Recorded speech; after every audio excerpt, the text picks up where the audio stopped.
friends. Welcome to Sky House Herbs podcast.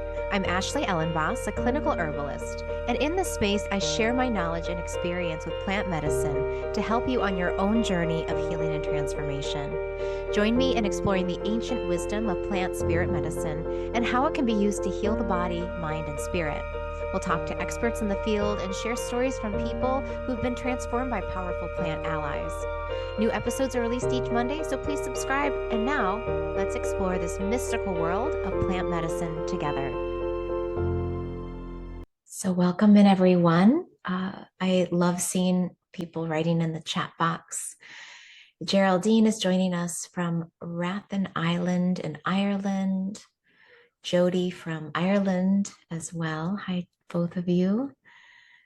Tony from Minnesota. Hi, Tony. Magda from California. Nancy from my old stomping ground in Silver Spring, Maryland. Welcome in. Rachel joining us from Virginia. And you're so welcome.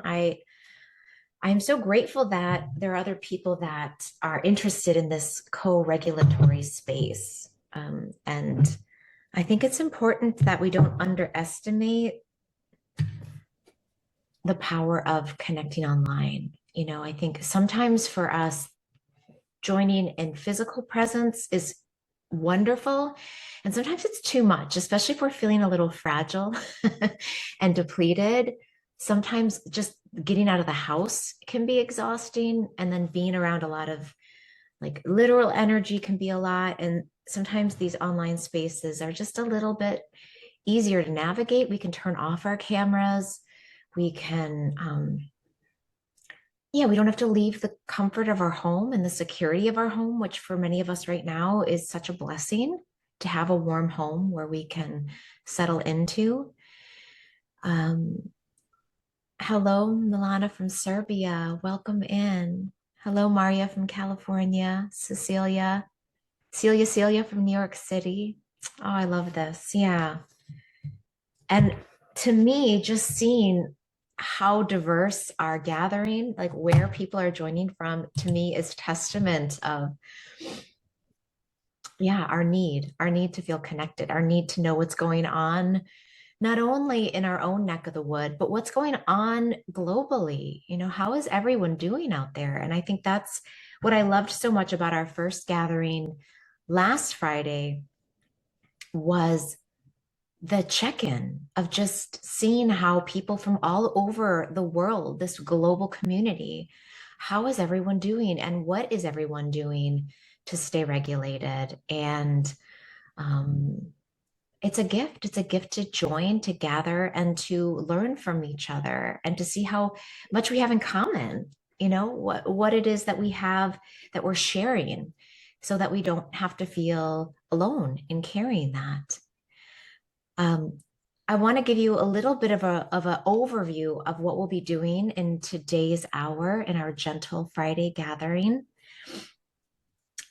We'll start I'll share a little bit about co-regulation and what is co-regulation and why I feel it's so important right now. We'll do a little centering, some quiet time together, settling into silence and seeing what the silence has to say.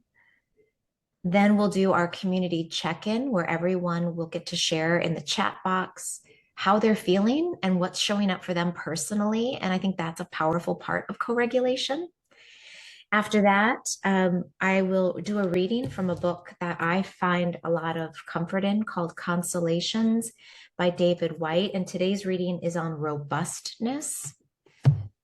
Then I will share 3 practices that I've been using to help my nervous system and my family. I have two daughters. I have a 7-year-old and a 10-year-old, and things that we've been doing to keep our nervous systems in a more steady, calm place, given that we live in Minneapolis or right outside of Minneapolis, and there's a lot of big feelings. And so I'll share those 3 practices and then 3 herbs that I think are of the moment and how to use them.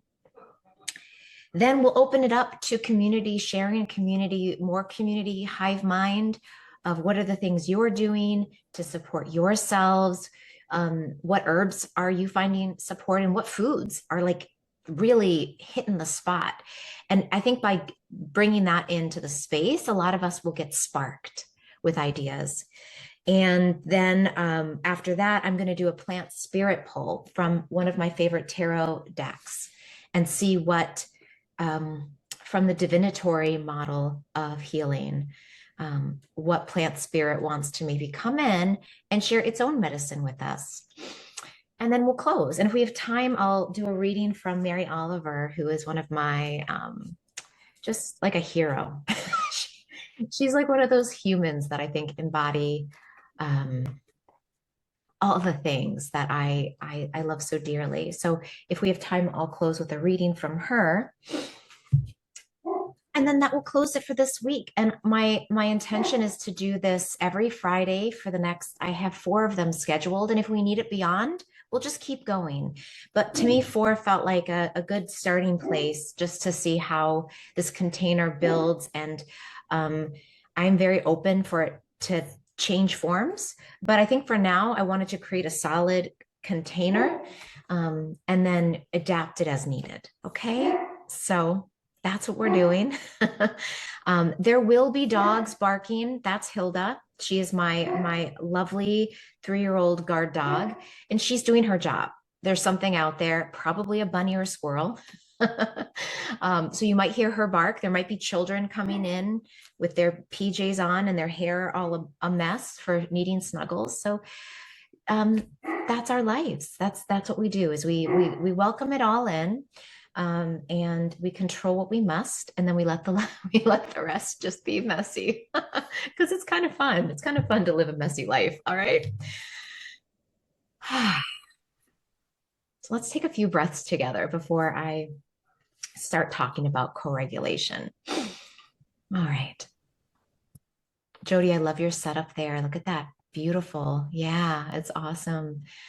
And Celia, you've got your scarf on, holding that energy of your throat. Tony's got a babe in her lap. Yeah. Magda, a headband holding in head energy. Geraldine, hands close. Many of you others holding yourselves just the way you need to. So let's be where we are. If you can, close your eyes, and without changing the breath, let your breath be, and be with your breath and notice your breath.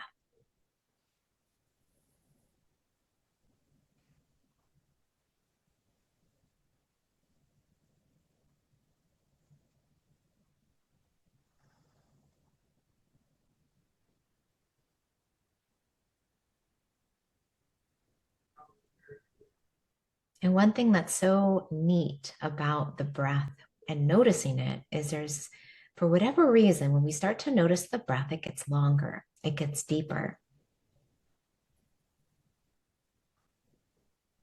And that is one of the first steps of regulating our nervous systems, is awareness matched with slowing down, and often accompanied by a deepening of the breath.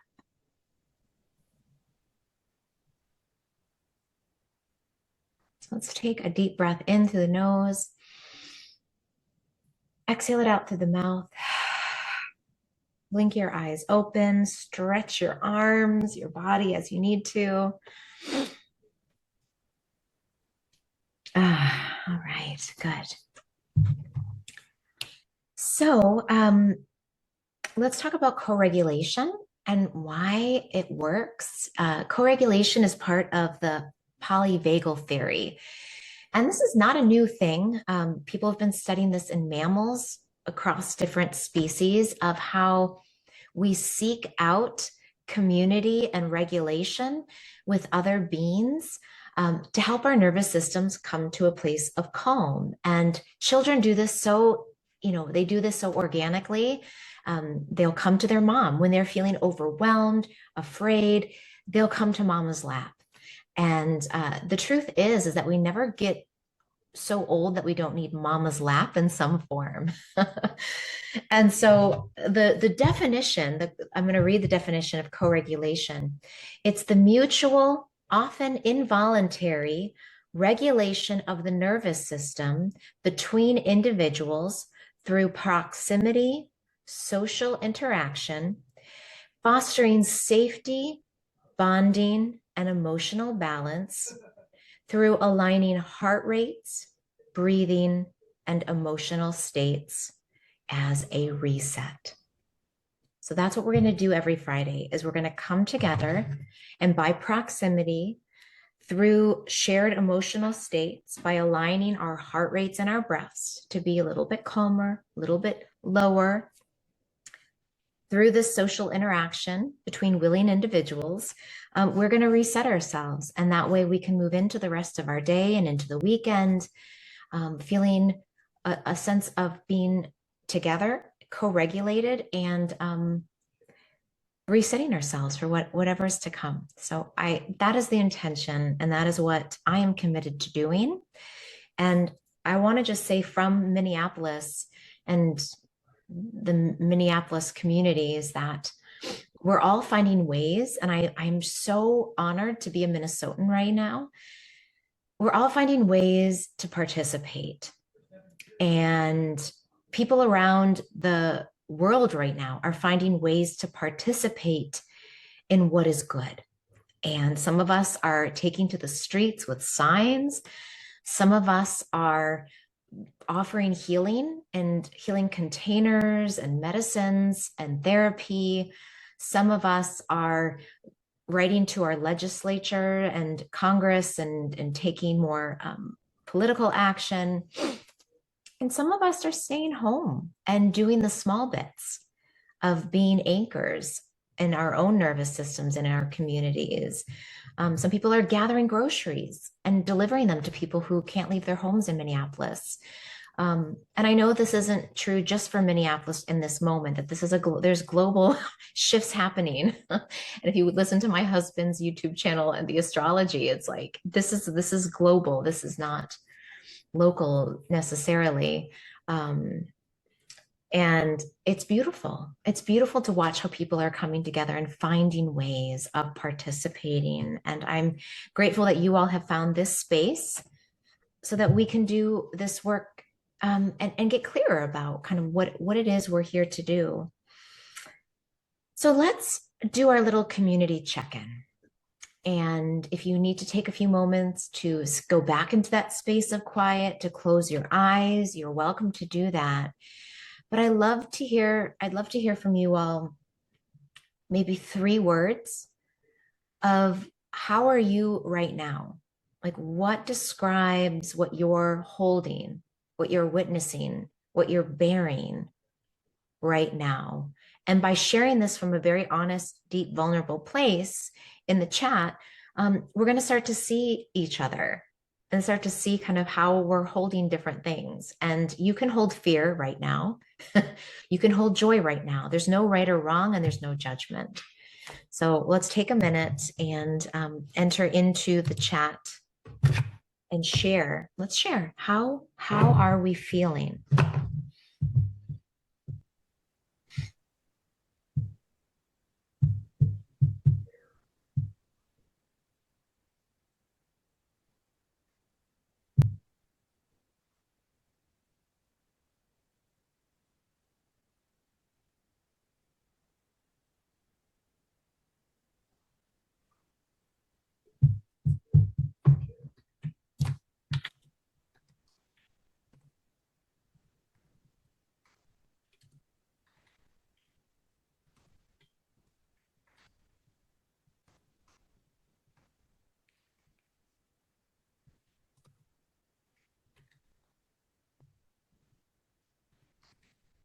You can keep writing them in. We'll give everyone a minute because there's no rush here.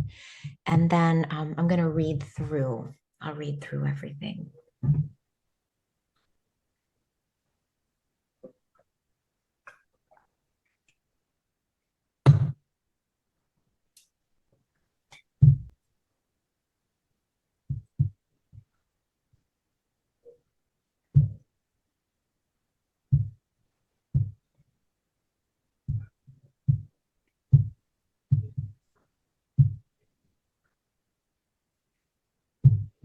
All right, so I'm going to start reading and let's see. All right. And you'll notice me taking a lot of deep breaths. That's part of my own self-regulation tool. Is just every once in a while when I catch myself gripping or getting overwhelmed, I'll just, and you feel free to join me in that any moment. Okay. Sadness. So Maria's feeling sadness, disbelief, and anticipation. Jenny is feeling contentment, anticipation, clarity. Rachel is feeling harried. I like that word. I haven't heard that in a while. Yeah. Harried, depleted, and courageous. And look at you holding depletion and courage, right? And we can do that. We can hold two things at once. Becca, ebbing and flowing, confused, but also hopeful. Yeah. Geraldine, overwhelmed, gratitude, daunted slash excited for the new. I feel that too. Yeah, we've got quite a ways to go. But if if things change, imagine what could be possible. Magda's feeling sad, just overwhelmingly sad and intermittently angry and determined. Yeah. Yes. And sadness is such a, that's the heart, right? It's the sadness comes before the grief or often alongside it.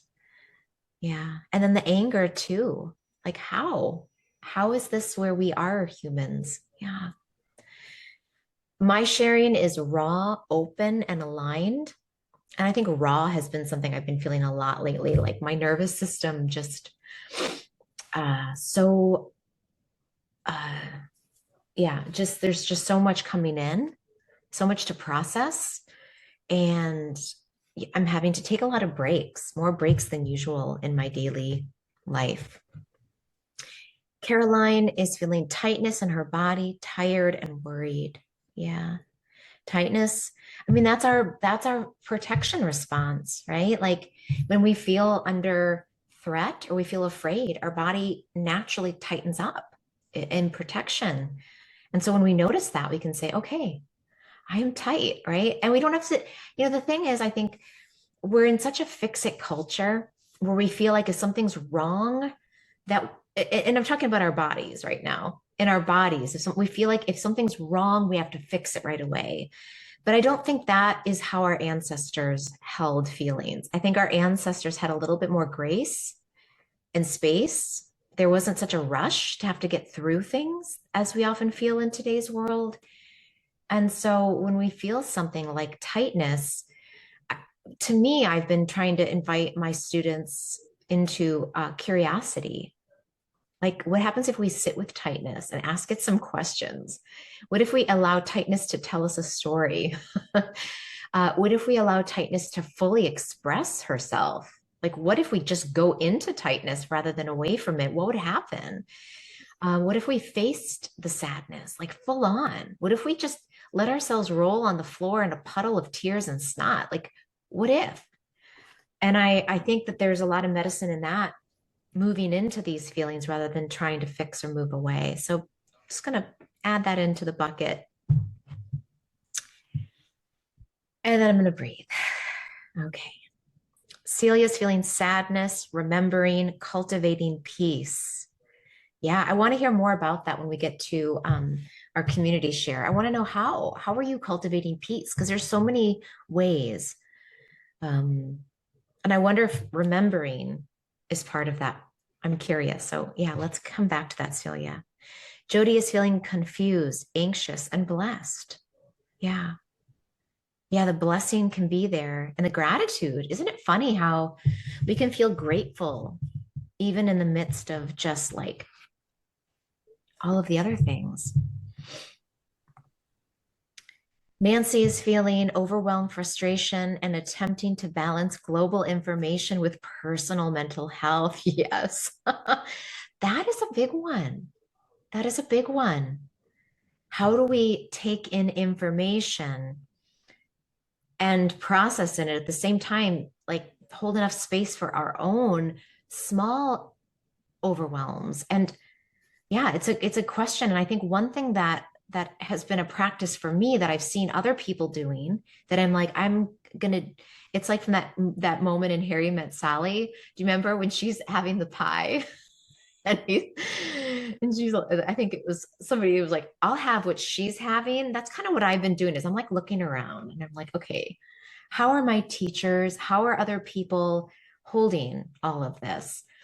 And so one thing that I have seen one of my beloved teachers doing is taking in information and then holding on to the information, but letting go of the emotion.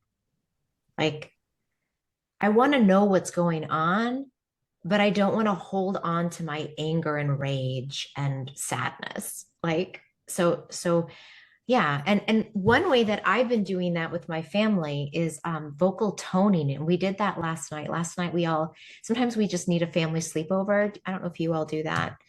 Um, and so last night we all took turns vocal toning.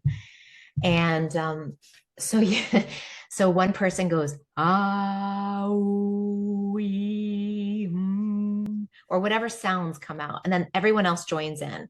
So all together as a family, we're making these sounds, and then the next person has a turn. And my 10-year-old was like, yeah, yeah, yeah, yeah, yeah, yeah, yeah. And I was like, I would have never thought of that, but that feels good. That's yeah, yeah, yeah, yeah, yeah. So we all took turns vocal toning, and that's a way of creating co-regulation and resonance as well. So yeah, and sometimes if we need to process things, vocalizing, toning, vibrating is a way of releasing too. All right, let's keep going. Grief, quiet but hopeful. Thank you, Milana. Yeah. Tony is feeling concerned, grateful, cozy. Yeah. And then Dylan, who's joining, is feeling happy, wanting, hungry. Yeah, hunger is an important thing to notice in your body too, isn't it? Like, what do you need? And I think foods for a lot of us give us comfort. So figuring out what it is that is going to give us some comfort and coziness. I think a lot of us in Minnesota are leaning into our Scandinavian need for higgy and coziness. Geraldine said, my son used to say as a toddler, Mama, let's sing. Ooh, yeah. Kids know that. They do. Jenna says, I love this idea of vocal toning together as a family, and it activates the vagus nerve too. Yes, great. Thank you for sharing that. Yeah. So those of you who are just joining, I see we have a few new people. We're going to this is a conversation space where we're talking about co-regulation. We're living co-regulation. We're taking deep breaths together. We're sharing together. And yeah, maybe we should just do a little bit of vocal toning. And if you're able to, if you're in a space where you're not going to get in trouble or fired, if you think you're weird, that doesn't matter. But if it's going to disturb the peace in some way. But I think this is the funny thing about Zoom is if we all unmute ourselves, Zoom has this way of like blocking out each other, but then letting each other in. It's a way of like filtering sound, but let's try it because why not? And I don't know enough about Zoom. Let me go into audio settings. Okay, I'm going to uncheck audio echo cancellation. Original, yes, cool. I already have it set up for original Zoom for musicians. Okay, cool. So that's smart of me that I did that at some point in time. All right. So, all right. If you'd like to unmute, please unmute yourself. Okay. And it's okay. It doesn't have to be anything special. All right, everyone. I want a vocal tone. So let's just take a few breaths.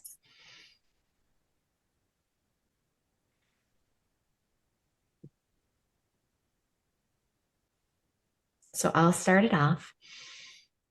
Ooh.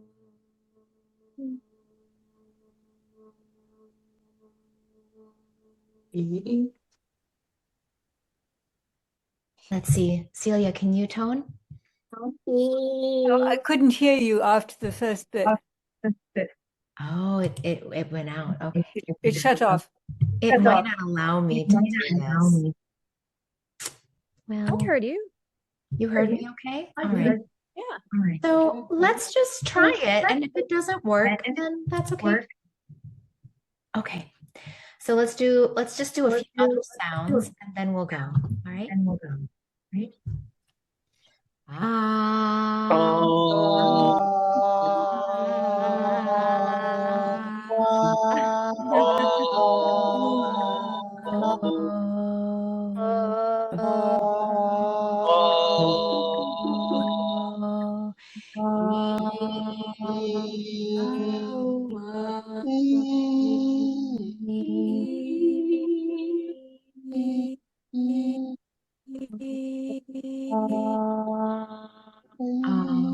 Thank you all. All right, let's mute ourselves again. That was nice. So that's just an example of something you can do with your family and take turns leading. Simple, just simple little things. Okay. All right, now I'm going to do a reading from Consolations, and then we will go ahead and talk about some herbs. But this is a reading. I did this last time too. I don't know if any of you are familiar with this book. It's called Consolations, The Solace, Nourishment, and Underlying Meaning of Everyday Words by David White. And I'm going to be reading on the word robustness, which I think is very relevant for this moment. Okay. Robustness is a word denoting health, psychological or physical, the ability to meet the world with vigor and impact. To be robust is to be physically or imaginatively present in the very firm presence of an equally robust something or someone else. Being robust means we acknowledge the living current in something other than ourselves. Robustness is a measure of the live frontier in a conversation, whether it is physical contact in a wrestling match, whether it is a good exchange of ideas in the classroom, or a martial argument in the kitchen.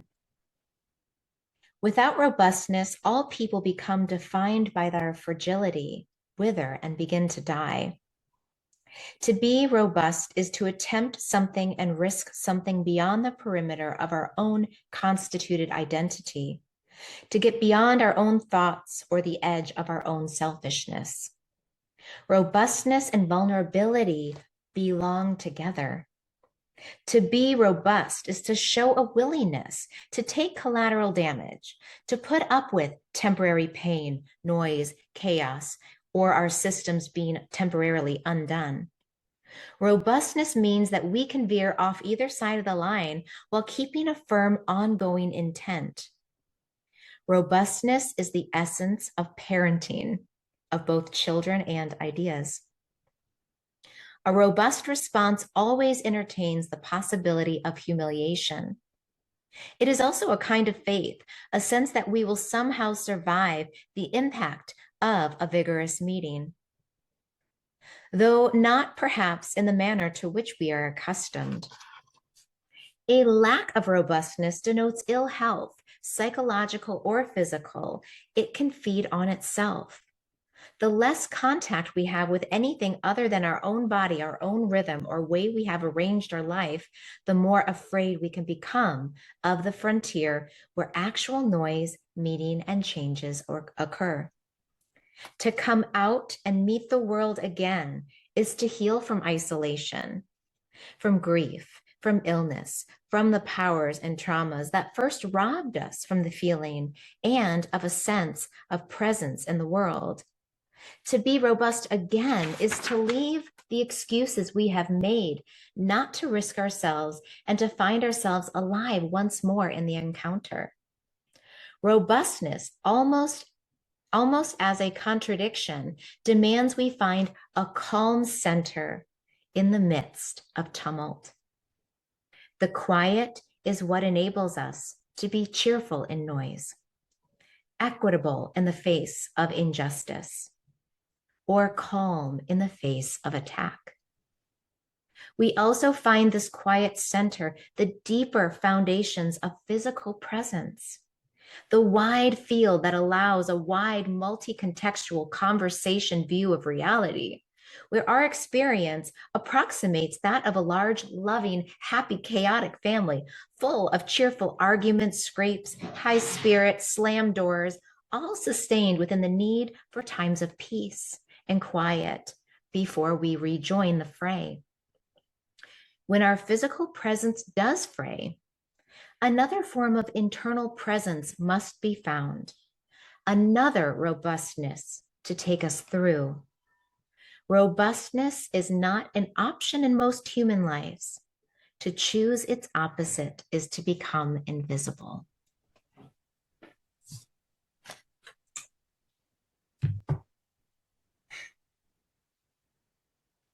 Yeah. I'd love to hear in the comments what stood out to you from that reading. What hit you about robustness?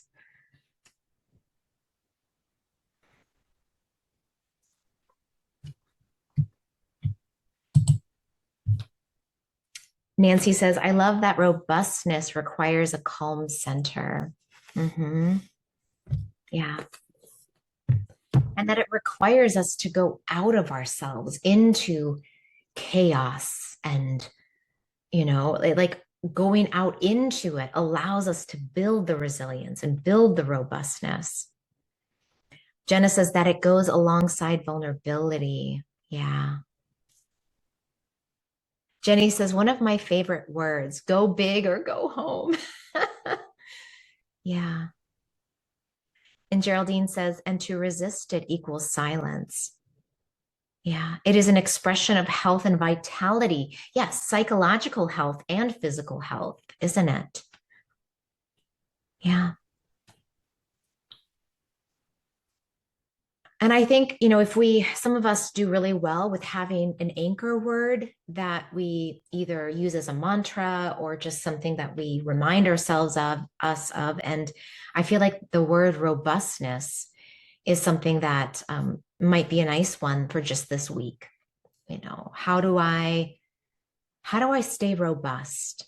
And when people attack me or I hear people, I know for myself on social media, it's like I have to hold robustness when people, even on things I post, come with all this anger and meanness. And I look at them and I go, honey, no, like that's not what we're doing. Like when we attack people personally, we're missing the point. This is not a personal attack. This is a global conversation. And if we can keep it from attacking each other individually and keep the conversation bigger about what is that we're trying to build together, then I think we all get stronger. We all don't lose our vital force as much. So if you liked that and want to read it again, you can find this book online. So thank you. Maria said it is very soothing to be read to. Yeah, it's like when we were kids, mom, dad, auntie, grandma, read me a story. And that's part of the co-regulation. So if, maybe even if you don't have kids, maybe you can just read out loud to yourself or to your partner or to friends, invite a friend over for tea and let's, reinvigorate that reading outside, reading to one another around the fire. Doesn't that sound nice? Yeah. All right. Next, I would like to talk about some regulating practices. And toning was one of the three that I wanted to share, and it just kind of came up organically. Another regulating practice is candle gazing. And I have a candle here. I really like beeswax candles. And beeswax is there's something I know beeswax helps to change the air around it. It releases negative ions, which are really good for our lungs. And then the color of beeswax candles with a cotton wick is really soothing to our eyes and to our nervous system. And I was talking with my friend Jason. He was a Buddhist and he meditates regularly. And I was telling him how I was having a really hard time meditating, that my mind is just kind of all over. And normally I can find a center and I'm just crying or losing myself and not finding the peace. And so he said in Buddhism, that his Buddhist teachers said, do candle gazing. If your mind is too wild, focus it on a candle flame and it will help you organize your mind. So that's what I've been doing the last few weeks, is lighting my beeswax candles.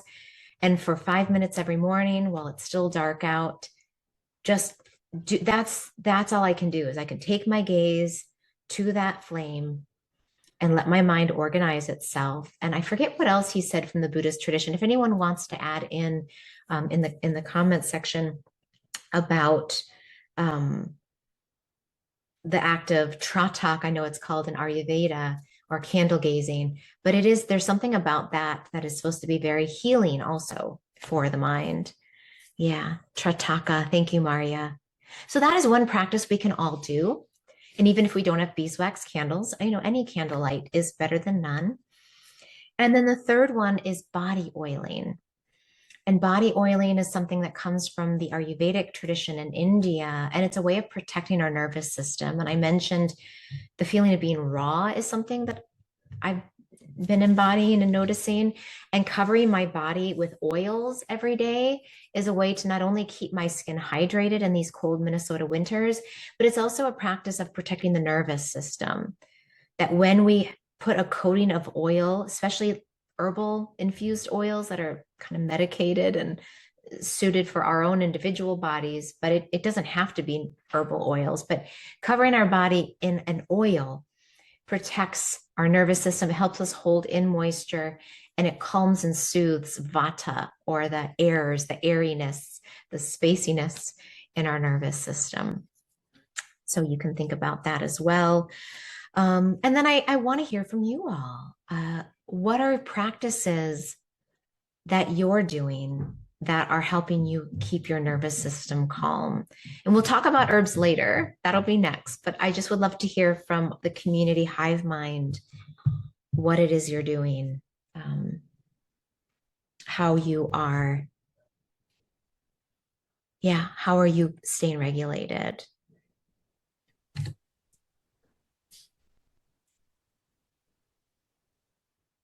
And it really is a personal practice, and it can be co-evolving. I know some of us will find a practice that works for a few days or a few weeks, and then suddenly it doesn't work. And then you have to find a new practice, and that's okay.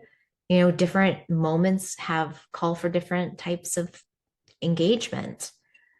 So Jody says, I've taken up chanting, and there are some beautiful songs you can stream and chant along with. That's beautiful. Maria says, walking, even in my downtown city, it's great to get outside. Yeah, walking as a way of self-regulating, finding a rhythm, taking in the air around us. I love that. Jenna says, downward dog, anywhere, anytime. Yeah, I love seeing people in the airports just in a down dog, just there on just right there on the floor, down dogging.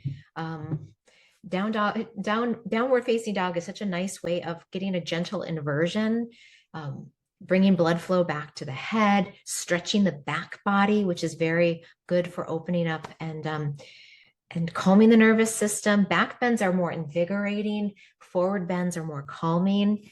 So a down dog or a forward fold, I love that as a way of just anytime, anywhere, activating your body.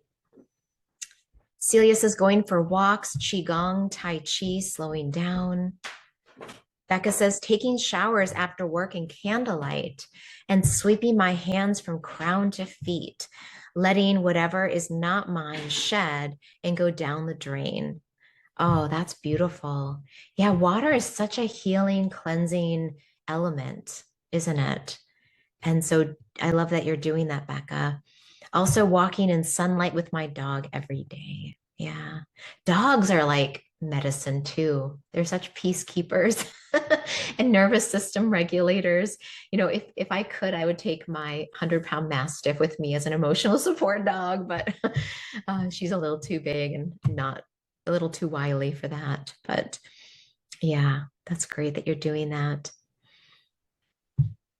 Geraldine says, weird, but studying sometimes makes me calm. Yeah, I don't think that's weird at all. I think focusing our mind on something that we're interested in and passionate about is a great way of self-regulating and getting our mind to be outside of our own processing and our own our own stuff is focusing it on something else. I think that's lovely. Jenny says, very, very early foods, sweet potato and black bean chili with coconut cream. Yeah. Kundalini yoga and breathing, fireplace on. Yeah. Salt baths and sunset happy hour with tea and Sirius XM. First wave 33 dance party. Oh, that's beautiful. Oh, earthy foods, Jenny was saying. Yeah, earthy foods. And I think that's what a great thing to add into our community remembering, which is food. Grounding foods are a great, easy way to nourish our nervous system. And I love all of the root vegetables right now, the sweet potatoes, the carrots, the rutabagas, the turnips, the parsnips, right? The beets. All of those are so nourishing and grounding. So thank you for reminding us. And then fireplace on is that candlelight flicker is really good for our nervous systems as well. Yeah, I know. Should we all go to your house, Jenny? I think, well, you did just literally invite us in. So we just got to join you for, an ethereal second there. So thank you. I love it. Yeah. And your dance party vibes sound good. Yeah. I think I forget sometimes of the power of transforming a lot of the emotions through dance, right? Jenny is giving us thumbs ups and hearts that sometimes we just need to shake it out. And our ancestors were really good at that. They would gather together ritually around a fire and drum and sing and scream and chant and get into these rhythmic states of altered consciousness by which we could collectively process things. And these happen, they're still happening now. Don't think that humans have lost it. It's a little bit more hidden. But I know in Minneapolis, in the church basement of the United Methodist Church, there are dance parties with strobe lights. My husband and I have gone to a few. I mean, there are people. So you just have to look around. So you can do a little Google search for your city and look for dance parties. Look for you can definitely find them. Five Rhythms dance by Gabrielle Roth is a elemental dance that you can do on your own. You can stream it on YouTube. It's like about an hour-long dance practice where you go through the five rhythms of staccato and flowing. It's powerful. I used to teach that in my yoga studio, but you can do that along with her if you want guided. And then a lot of community dance centers will do that as well. We here in Minneapolis, we have the Tapestry Folk Dance Center, and they do Sunday. They call it, oh, what is it? I've been to it a few times. It's like Sunday church service, and it's a dance party, and it's like at 11 o'clock, and it's open to families, and people dress up, and it's very funky and fun. So you can look for that too, if that speaks to what your body needs.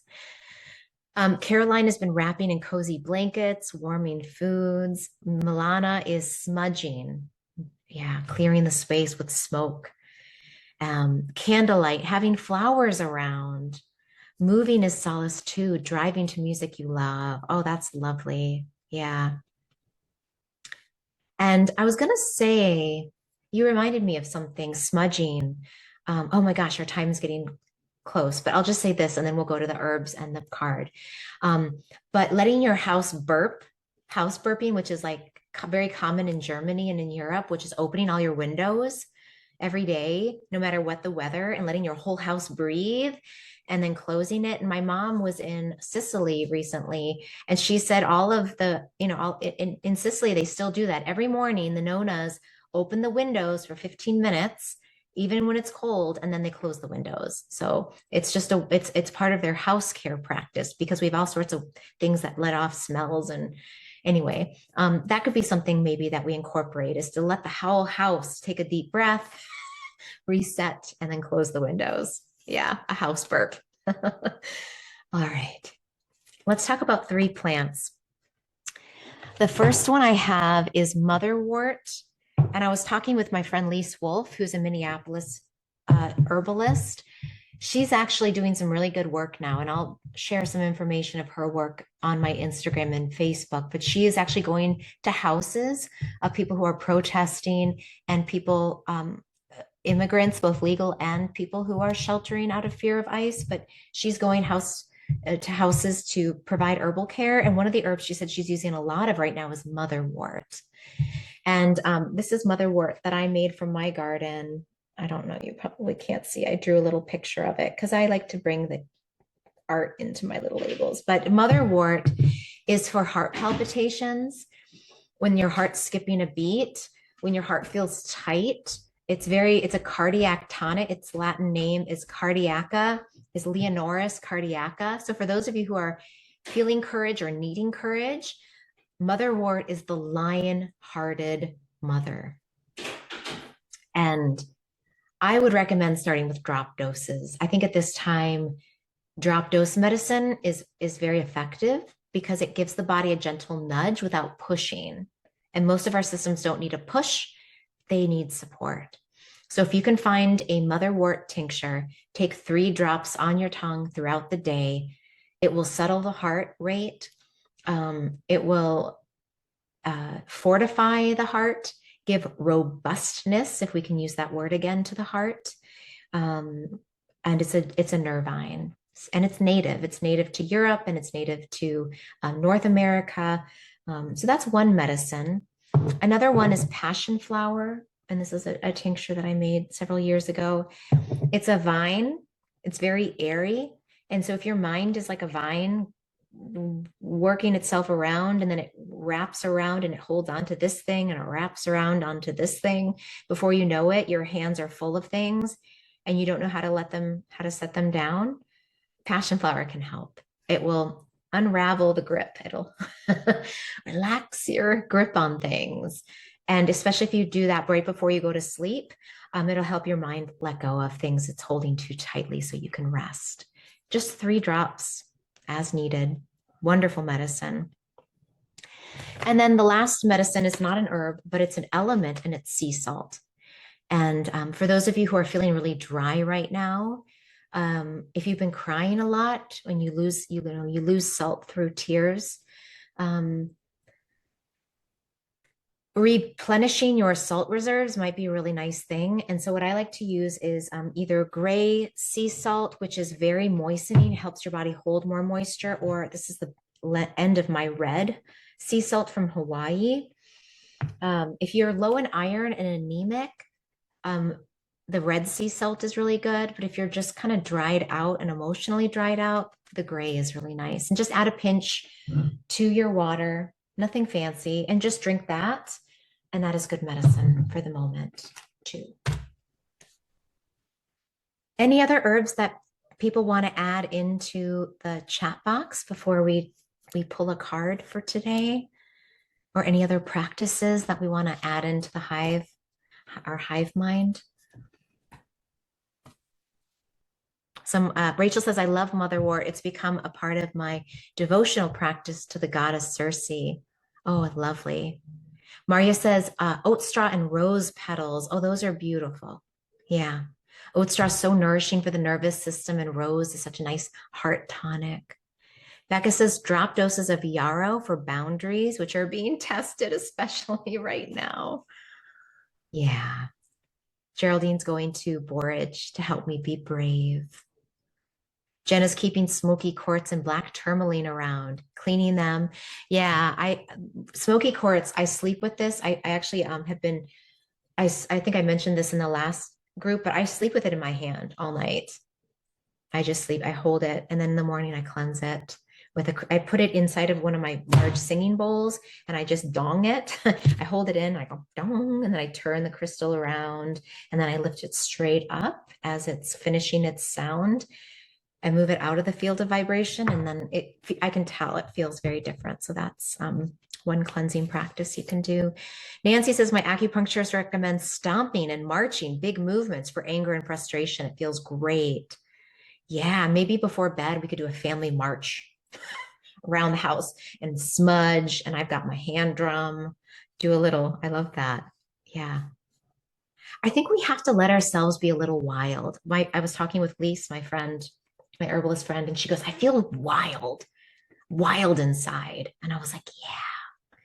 So how do we, I think uh, we can turn, there's a way that rage can be turned into helpful wildness. And I don't know yet. I don't know enough yet, but I think that that's part of this for me, maybe for you too. But I think the idea of marching around the house with drums and gongs and burning things feels about right. So let's bookmark that. We'll come back to it next week and maybe we can all share more. All right. So let's pull a card to close. This is from one of my favorite decks called The Flower Speaks. This deck is out of print, but you can find it used should you desire it. But there's so many good decks, and the Oracle speaks through every deck. Honestly, in my opinion, I think the decks work, the more you work with a deck, the stronger and the better medicine it gives. So I've been working with this deck since I was in college, which was a long time ago. So I bought this deck in Asheville, North Carolina when I went to school there. And I've been working with it for 25 years. Wow. All right.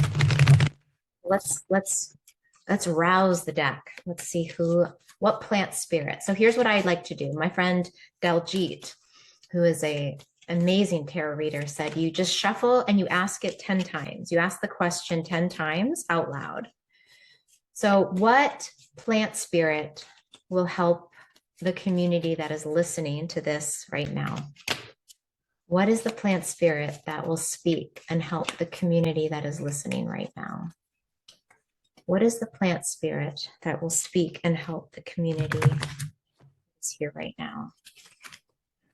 What is the plant spirit that will speak and help the community that is listening right now? Plant spirit will speak that is listening right now. Jenna, you know Deljeet? Yeah, she's amazing. Speak to the community that needs to hear it right now. Okay. Ooh, this one. Haha. Look at this, my loves. It's leadership. All right. Let me show it to you. Let me get it in focus. And I love it because when you spread it out, when it's a strong hit, it just pops right out. And this one was like, boom. All right. Let me get it in focus. I have to block the light from above. Patience, patience. Patience, patience. Oh, aha, there it is. Can you see it? Sunflower. Leadership. Number 19. Let me read it to you. So I asked what it is we need to hear right now. And this is what this is our collective card for the moment. Sunflower, you are a giant among the people. The seeds of your heart sustain life through the cold, bleak winter. The eye of your being follows the sun, your father marking his path across the sky. Your face brims with his brilliance. Bees sup from the nectar of your lips. Spiders weave among your hands and arms. All who gaze upon you are filled with radiant light and strength. Yet at night you droop, your eyes empty of the sun, drain yourself of life. O sad sunflower, to forget the sun truly resides within you. Your father gave you his golden treasure at your birth. Drink him in all day, mirroring the too bright light for us. Awe us, inspire us with your radiant open heart. And that was the poem Sunflower by Zipporah Hildebrandt. This card is about radiance, health, leadership, the inner child. The sunflower turns to the sun, reminding us that the true authority is within oneself. This sense of self begins to develop in the child at about the age of 3. The child realizes for the first time that he or she is an I, a soul, a distinct entity separate from its mother. It reaches out toward the father or the one who is the authority figure in the family in order to model and develop his or her concept of self. 1 is the number of beginnings in youth. 9 is the beginning. Let's see here. This is the sun in heaven that shines equally on its children. Sunflower is attributed to the number 19. 9 is an end number of completion and wisdom that comes from old age. 1 is the number of beginnings and youth. Added together, the digits make up 10, which is the start of a new cycle. If sunflower has shown up for you, your confidence may be high. Perhaps you find yourself in the public eye. You may be asked to lead a project or otherwise be placed in a position of authority. Issues of health and healing may occupy your attention, and a healthy, vital sense of self may be in the forefront. You understand the balance between work and play as a key to good health. Perhaps you are feeling regenerated from moments involved in creative expression. As an obstacle, it points to a feeling of low self-esteem or low self-worth that might be a factor to health problems. And so then it goes on to just say, beware of burnout. Even the bee takes time to circle and dance before collecting the pollen that they need. How about that? So I invite you to take this symbol with you today.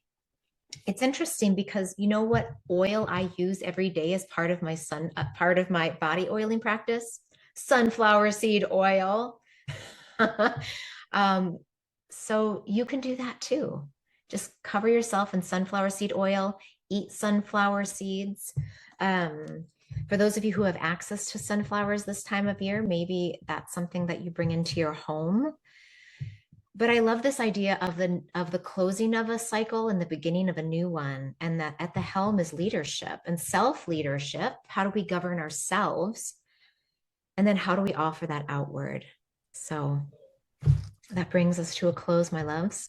I hope that card gives you some medicine and some insight for maybe what to take, that the word robustness also carries with you into whatever it is that is next in your day, that you know you're not alone, that we are together.